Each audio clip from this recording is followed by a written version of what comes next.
Salut toi! Aujourd'hui, je vais te donner des petits trucs et astuces sur l'alimentation pour mieux contrôler ta faim et ressentir ta satiété.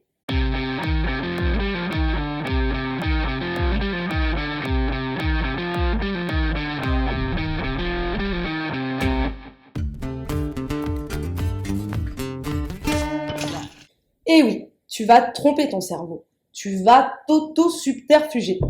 Tu vas manger dans une petite assiette.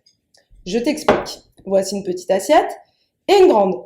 Je vais mettre la même quantité d'un aliment. Alors là, j'ai choisi des pâtes complètes, bien sûr, dans ces deux assiettes. Je vais aussi essayer de ne pas en mettre à côté. On est bon.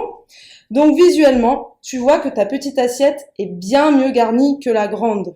Donc tu auras l'impression de manger plus pour une quantité au final égale.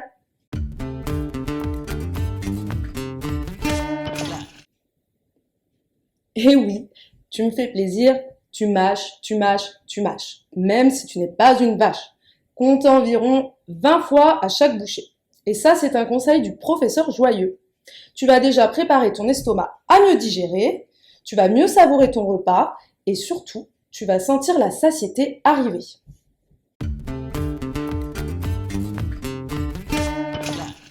À moins d'avoir un train à prendre, tu prends ton temps et tu poses ta fourchette de temps en temps et tu mâches bien.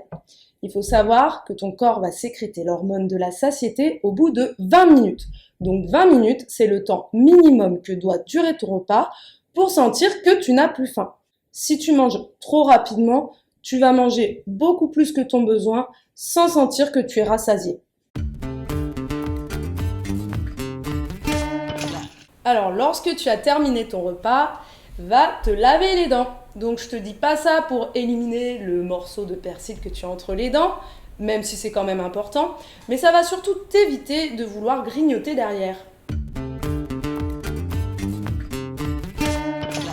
Pas la peine de me faire des petits repas de dinette, même si je t'ai conseillé de manger dans des petites assiettes.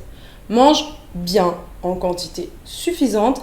Fais-toi des repas complets, riches en glucides avec un indice glycémique bas, des fibres, des protéines, des bons lipides, des fruits, des légumes, comme je te l'ai expliqué dans la vidéo « Comment composer mon assiette ». Cela te permettra d'être bien rassasié pour plusieurs heures. Alors oui, le goûter, ce n'est pas que pour les enfants. Il n'y a pas de raison. Moi, j'adore ça. Au contraire, si tu as une petite faim, n'hésite pas à manger un peu, ça stabilisera ta glycémie. Tu peux prendre un fruit, des oléagineux type amandes, noisettes ou un yaourt. Je te donnerai également plein de petites recettes sympas dans mes prochaines vidéos. Alors, en début de repas, essaye de te faire une belle assiette de crudités ou un potage. Avec les fibres, ça va te permettre de te sentir bien rassasié. Alors là, évidemment, je te parle d'eau, hein. Eau, tisane, thé en tout genre. Déjà, c'est indispensable pour rester hydraté, pour le bon fonctionnement de tes organes et pour bien éliminer les toxines et aussi pour remplir ton estomac. 2 litres minimum par jour. Et voilà, tu connais maintenant tous les petits trucs et astuces de ma vie quotidienne. Ce sont des choses très simples à appliquer. Essaie de les mettre en place les unes après les autres. Et je te retrouve dans mes prochaines vidéos pour plein d'autres bons conseils. Et en attendant, fais-toi plaisir!